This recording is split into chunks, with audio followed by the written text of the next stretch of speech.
Muito bem, pessoal, a partir deste vídeo vamos estudar a lei orgânica aqui do município de Alegrete. Vamos fazer um estudo bem direcionado para o concurso, sem enrolação, sem perda de tempo, indo direto ao que interessa para a prova de vocês. Vamos estudar então aqui nas aulas a lei orgânica, vou mostrar para vocês os principais artigos da lei. E no final da aula a gente vai ter um simulado com questões que eu elaborei sobre esta lei, tentando adivinhar, é claro, como o conteúdo vai ser cobrado na nossa prova. Então aqui no curso vocês têm esse material que eu estou mostrando na tela, vocês têm ele em um arquivo em PDF, terão as videoaulas para entender o conteúdo. Depois das aulas é importante que vocês façam leituras de revisão e depois terão as questões para treinar. E eu também vou fazer a correção das questões em vídeo, servindo como uma boa revisão sobre o conteúdo. Então vamos ao que interessa. A lei orgânica começa com um preâmbulo, que raramente é cobrado em prova, porque o preâmbulo apenas diz que os vereadores, representantes do povo, promulgaram a lei orgânica, evocando o passado histórico da instalação no ano de 1842, da Assembleia Geral Constituinte e Legislativa da República Rio-Grandense, com sede em Alegrete. Então tem toda essa questão até um pouco histórica que é colocada aqui no preâmbulo. Para fins de prova, é muito raro a banca perguntar. Ela pode perguntar porque o preâmbulo faz parte da norma, mas é muito raro que isso aconteça. Bom, e aí nós temos então o título 1 da Lei Orgânica, trazendo no capítulo 1 os princípios fundamentais. O município de Alegrete é uma pessoa jurídica de direito público interno. Essa é uma característica que todos os municípios possuem. Todos os municípios aqui do Brasil são pessoas jurídicas de direito público interno. Pegadinha que a banca pode fazer na tua prova. Ela pode trocar direito público por direito privado, e aí está errado, porque o município não é uma pessoa de direito privado e sim de direito público. Ou a banca ainda pode trocar o interno por externo. Pessoas jurídicas de direito externo seriam organizações internacionais, por exemplo. Não é o caso do município, né? O município de Alegrete, assim como todos os municípios aqui do Brasil, é uma pessoa jurídica de direito público e interno. Como a gente sabe, faz parte do Brasil e faz parte do Rio Grande do Sul. E no pleno uso da sua autonomia, porque o município tem autonomia política, administrativa e financeira, é regido por esta lei orgânica, por demais leis que adotar, seguindo sempre os princípios da Constituição Federal e da Constituição Estadual. Então, o artigo 1º basicamente diz que o município é uma pessoa jurídica de direito público interno, é importante memorizar isso, e também que o município tem autonomia política, administrativa e financeira. Esses são pontos que podem aparecer em uma questão de prova. O artigo 2º fala sobre a soberania popular. Soberania popular significa que quem manda é o povo, é isso mesmo, o poder é do povo, né? Claro que o povo vai eleger os seus representantes, mas o povo tem essa soberania popular. E ela é exercida pelo sufrágio universal e voto secreto e direto, porque o povo, né, vai às urnas e elege o prefeito, o vice-prefeito e os vereadores. E aí a gente tem alguns mecanismos de participação popular. Além da eleição, é claro, a soberania popular também se mostra porque podem ser realizadas consultas à população, que são os plebiscitos ou referendos. E também tem a iniciativa popular, que é a possibilidade do povo apresentar projetos de lei por sua iniciativa. Então é isso que nós temos nessa soberania popular aqui no município. Quanto à organização do município, quando essa lei orgânica foi feita, foi mantido o então atual território do município e a alteração dos limites do território do município só pode ser feita nos termos, quer dizer, na forma prevista na legislação estadual. O artigo 4º apresenta os poderes do município. E aqui, pessoal, a banca já fez pegadinha em prova, tentando confundir os poderes do município com poderes do Estado ou da União. Porque o município de Alegrete, assim como qualquer município, tem somente dois poderes. O legislativo, que é a Câmara de Vereadores, e o executivo, que é a prefeitura. Atenção, pessoal, não existe poder judiciário do município. O poder judiciário sempre é estadual ou federal, porque não existe justiça municipal, não existe poder judiciário em nenhum município aqui do Brasil. Sabendo disso, a banca vai tentar te enganar na prova, afirmando numa questão, por exemplo, são poderes do município independentes entre si, legislativo, executivo e judiciário. Se a banca afirma isso, a questão está errada. O teu concorrente, o candidato que está distraído, vai achar que está certo e vai marcar, e vai errar uma questão fácil. Porque tem que ter atenção. Quando se fala em poderes, se a questão falar sobre poderes do município, são dois. O legislativo, que é a Câmara, e o executivo, que é a prefeitura. Agora, uma questão lá sobre a Constituição Federal, que fale sobre poderes do Estado ou da União, lá, em âmbito federal ou estadual, a gente vai ter os 3 poderes. Então, cuidado com isso. Não esquece que o município tem somente esses 2 poderes. E é vedado a qualquer dos poderes delegar atribuições, quer dizer, a gente vai ver o que faz a Câmara e o que faz a Prefeitura. E um poder não pode delegar as suas atribuições para o outro. Da mesma forma, o cidadão investido em um dos poderes não pode exercer função do outro, salvo exceções previstas na Constituição. O artigo 5º traz mais uma informação bem importante para a prova, que é a data magna do município. Cada município tem a sua data magna, e a do município de Alegrete é o dia 25 de outubro. Memoriza essa data, pode ser perguntado na prova qual é a data magna do município. São símbolos do município o seu brasão, a bandeira, o hino, e também o município pode ter outros símbolos estabelecidos em lei. O artigo 7º fala um pouco mais sobre a autonomia do município. Como que se expressa? Quer dizer, como que eu posso ver que o município de Alegrete tem autonomia? Porque o povo vai às urnas e diretamente elege vereadores, prefeito e vice. Também existe uma administração própria no que tange ao interesse local, que é a própria prefeitura. A prefeitura cuida das necessidades locais. E também o município institui, arrecada e aplica os seus tributos. Então o município vai decretar e arrecadar os seus tributos. A gente vai reconhecer, inclusive, né, que o município tem os seus próprios tributos, seus impostos, taxas e contribuições. Então é isso que nós temos na autonomia do município. Essa é a forma pela qual ela se expressa, ela se mostra. E o município vai promover vida digna para os seus habitantes, sendo administrado com base em 5 compromissos fundamentais, que também podem ser perguntados na nossa prova. Primeiro é a transparência pública dos seus atos, né? O município mostra tudo o que ele está fazendo, e para isso tem muitos mecanismos, como por exemplo o próprio portal de transparência no site da prefeitura. Também o município vai ser administrado com moralidade administrativa, participação popular nas decisões, possibilitando que a população participe de decisões, descentralização político-administrativa. Aqui a banca pode também fazer uma pegadinha, dizendo que é um compromisso à centralização, e aí é o contrário, né? A ideia do município, o compromisso do município é não deixar tudo centralizado na mão da prefeitura, é descentralizar também político-administrativamente. E ainda, prestação integrada dos serviços públicos. Esses, então, são 5 compromissos fundamentais e a banca também pode formular uma questão sobre eles, importante, então, memorizá-los. O artigo 9º fala sobre competências do município e ao município compete, quer dizer, ao município cabe privativamente, dentre outras, as seguintes atribuições. O município vai elaborar as normas orçamentárias, que são 3, o plano plurianual, a lei das diretrizes orçamentárias e o orçamento anual.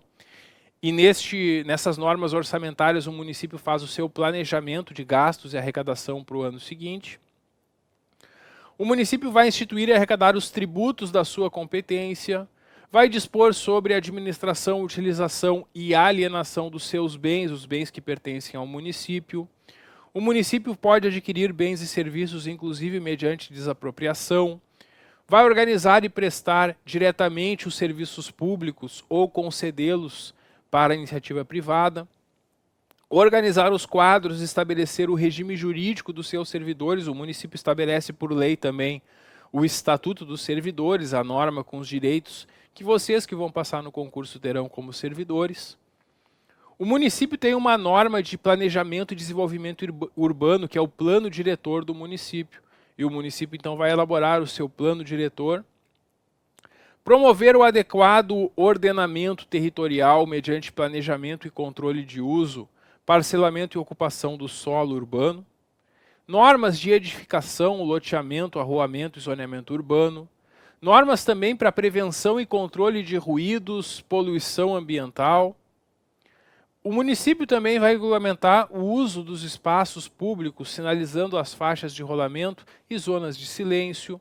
Quanto ao transporte coletivo, o município também faz a concessão e permissão, fixando também as tarifas e os itinerários. O município vai cuidar do trânsito local, disciplinar serviços de carga e descarga. O município pode estabelecer servidões, vai cuidar da limpeza dos espaços públicos e também a coleta, a remoção do lixo domiciliar. O município vai licenciar os estabelecimentos que querem funcionar. Pessoal, se um estabelecimento for funcionar no município, ele tem que ter um alvará da prefeitura, que é uma licença para funcionamento. E a prefeitura só vai conceder essa licença aos estabelecimentos que atenderem os requisitos para funcionarem sem colocar em risco a saúde e segurança para a população. E se algum estabelecimento que tem o alvará não estiver cumprindo essas normas, se tornando danoso, prejudicial para a saúde, higiene, bem-estar, sossego, segurança, meio ambiente ou bons costumes, a prefeitura pode suspender ou cassar esses alvarás de licença. E esse é o trabalho dos fiscais da prefeitura, né? Os fiscais da prefeitura vão justamente fiscalizar se os estabelecimentos estão atendendo às normas para não prejudicar a população. Também é competência do município fixar os feriados municipais. Cada município tem seus próprios feriados. Por isso que às vezes é feriado em um município e não é no outro, né? Porque além daqueles feriados estaduais e nacionais, também tem os feriados municipais e cada município estabelece os seus. Também o município vai estabelecer o horário de funcionamento dos estabelecimentos. O município faz as normas sobre serviço funerário e cemitérios, também sobre a publicidade e propaganda no município, cuida das competições esportivas, tem a sua legislação também sobre apreensão e depósito de mercadorias, inclusive isso está lá no Código de Posturas do município, legisla sobre serviços públicos e instalação e distribuição dos serviços de água, gás, energia elétrica e outros. O município, por lei, vai estabelecer penalidades para quem infringir as suas normas, cria também, por meio de lei, né, distritos e bairros, participa de entidade que congregue outros municípios da região, né, a gente tem esses consórcios reunindo, né, municípios de uma mesma região. O município pode, então, também, com cooperação técnica e financeira da União e do Estado, prestar serviços de saúde e educação para a população. E o município também legisla sobre a fiscalização das infrações de trânsito no município. Além dessas 30 competências do artigo 9º, o artigo 10 traz mais algumas competências do município no exercício da sua autonomia. O município vai se organizar administrativamente, a prefeitura se organiza e estabelece, né, quais são as secretarias municipais e órgãos que vão funcionar. O município também organiza-se juridicamente, estabelecendo as suas normas. O município vai zelar pela saúde, meio ambiente, higiene, segurança e assistência pública, promover ensino, educação e cultura, estimular e incentivar melhor aproveitamento da terra.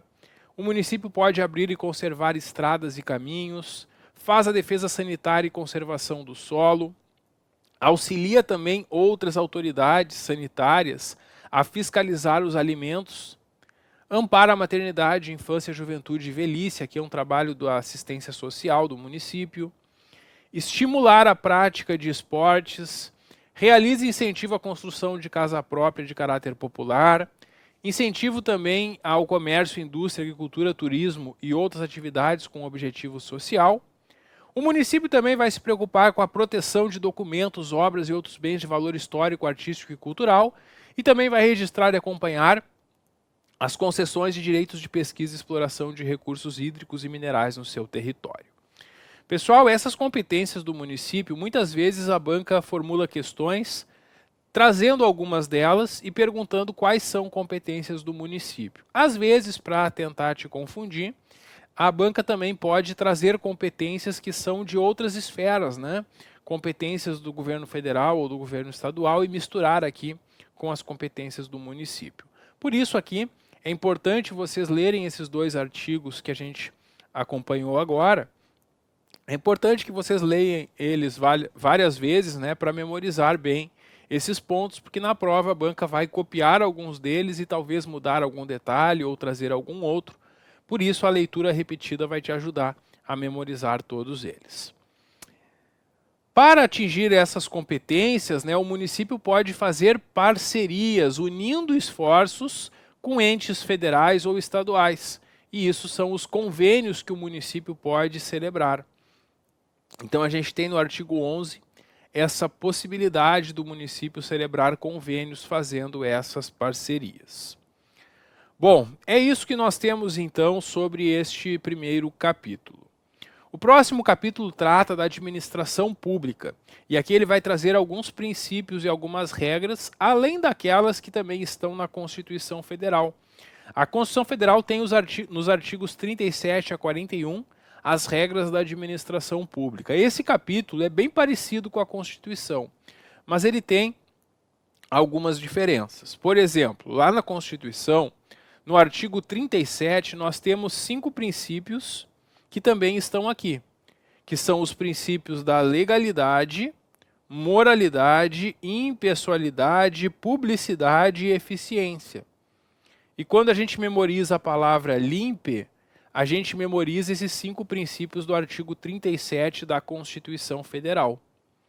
Além desses 5 princípios, a lei orgânica aqui de Alegrete traz mais alguns princípios a serem observados pelo município. E são princípios aqui que o município deve observar: legitimidade, participação, razoabilidade, economicidade e motivação. Todos esses, então, são princípios que o município deve observar. Na prova, a banca pode formular uma questão perguntando quais são esses princípios, e aí colocando eles nas alternativas e inventando alguns outros. Por isso também é importante vocês memorizarem todos esses princípios aqui do artigo 13. E aí vem regras muito parecidas com a Constituição, que os cargos públicos são acessíveis a todos os brasileiros que preencham requisitos, assim como estrangeiros, que para ser investido em cargo público tem que fazer concurso público, claro, e é por isso que a gente está aqui estudando. Regras que vêm lá da Constituição, lá do artigo 37. Também tem a regra da publicidade. O parágrafo 1º do artigo 13 é quase igual ao parágrafo 1º do artigo 37 da Constituição Federal, que diz que a publicidade feita pelos entes públicos, ela só pode ser feita quando tiver caráter educativo, informativo ou de orientação social. Não podendo, na publicidade feita pela prefeitura, por exemplo, constar símbolos, expressões, nomes ou imagens que caracterizem promoção pessoal de autoridades ou servidores públicos. Então, quando o poder público faz uma publicidade, ele não pode fazer ela para fazer a promoção pessoal do prefeito ou de outras autoridades. Toda publicidade deve ser com caráter de educar, informar ou orientar a população. Se a publicidade não tiver esse caráter ou tiver uma promoção pessoal indevida, ela está violando este dispositivo.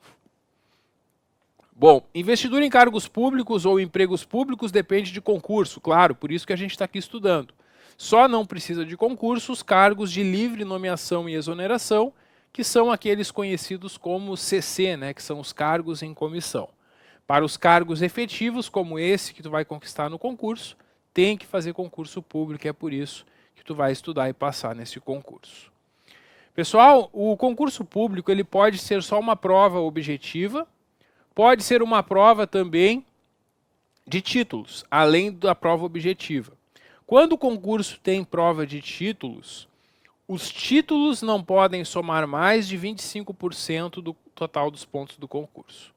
Isso aqui é muito importante, porque se não tivesse essa limitação, o município poderia fazer um concurso com muitos pontos de títulos. E títulos são coisas que as pessoas já têm antes do concurso. O que são pontos que eu posso fazer de títulos, por exemplo? Geralmente no edital vai estar lá estabelecido que vai ter pontos para a prova de títulos quem tem uma especialização, um mestrado ou doutorado. Se a pontuação fosse maior do que essa, se a pontuação fosse muito alta, só pelo fato de alguém ter doutorado, a pessoa já estava praticamente aprovada no concurso. Por isso, não há essa possibilidade, porque tem um limite. O máximo que pode pontuar com títulos é 25%. Pode ser menos. O edital que vai estabelecer. Então, a maior parte dos pontos possíveis no concurso vão estar naquela prova objetiva e algumas vezes também dissertativa, de redação. E é ali que vão estar a maior parte dos pontos. E é ali na prova que tu vai conquistar o cargo. Essa aqui é a ideia. Então, pode ter títulos no concurso, mas no máximo 25%. A maior parte do concurso tem que ser na avaliação mesmo dessa prova que vocês vão realizar. Temos aqui na lei orgânica a proibição da prática do nepotismo. O nepotismo é a nomeação de parentes, né? Então, aqui vai proibir justamente que os políticos do município nomeiem familiares seus para cargos. E aqui traz alguns exemplos do que seria considerado nepotismo. Tem exceção para cargos efetivos admitidos por concurso, porque se alguém passa no concurso público e é nomeado, não é considerado nepotismo, claro, e pode acontecer de um familiar de algum político passar no concurso, ser nomeado, não tem problema quando é pelo concurso público. A proibição desse nepotismo é a nomeação para os cargos em comissão para os CCs. Bom, depois a gente tem ainda no artigo 15 que integram a administração indireta do município, autarquias, empresas públicas e fundações. O município pode criar e manter essas entidades da administração indireta, sempre por lei específica. Depois traz alguns direitos que estão também previstos na Constituição, que todas as pessoas têm direito à informação. O município tem algumas publicações que ele deve fazer, aqui do artigo 19. Todas as investigações que o município faz, sindicâncias e auditorias, devem ser publicadas a conclusão delas, para que todos tenham acesso.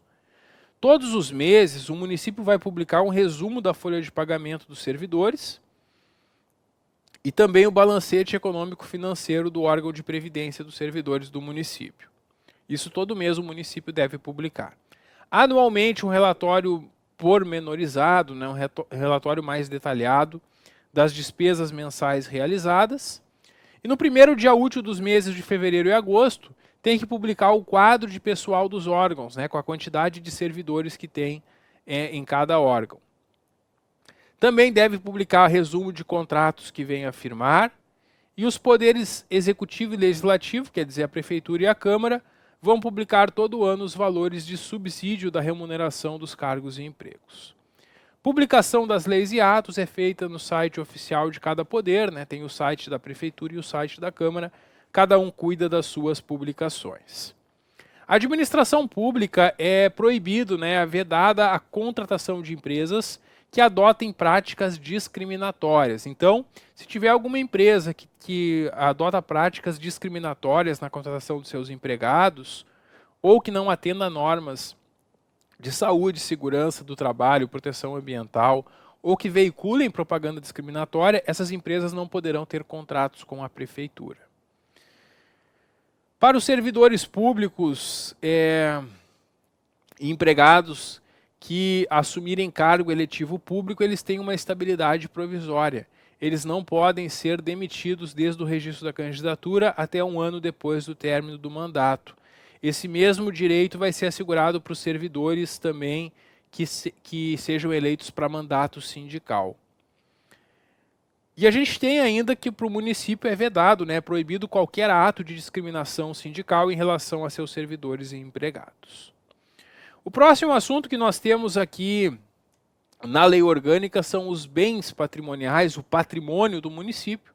Sobre esse e demais assuntos da lei orgânica a gente vai continuar conversando no próximo vídeo. Dá um clique que eu já volto. Até logo.